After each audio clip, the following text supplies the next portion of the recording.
Stan, do you remember when you were at Vermont and you recruited Billy?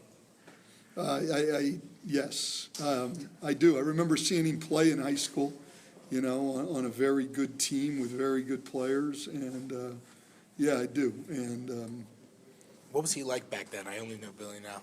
well, I mean, as a high school player, look, I mean, he played in a really up-tempo system for a guy, Frank Morris, who was a real coaching giant. They played very, very fast, and Billy was sort of the guy directing the attack. They had a lot of good players, a lot of Division I guys, but point guard always, directed Frank Morris's attack, and they ran the ball. They wanted shots in 6 seconds or less, and Billy could really, deliver and pass the ball and things like that. So, he was really good. And then my brother was with him at Providence, and obviously when he had the great run there. So Billy was a hell of a player.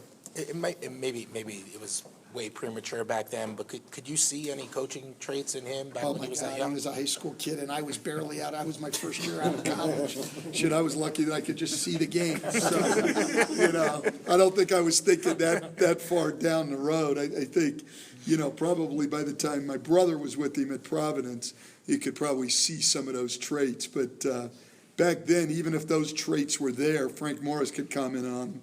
I certainly wasn't smart enough or experienced enough to be able to see that.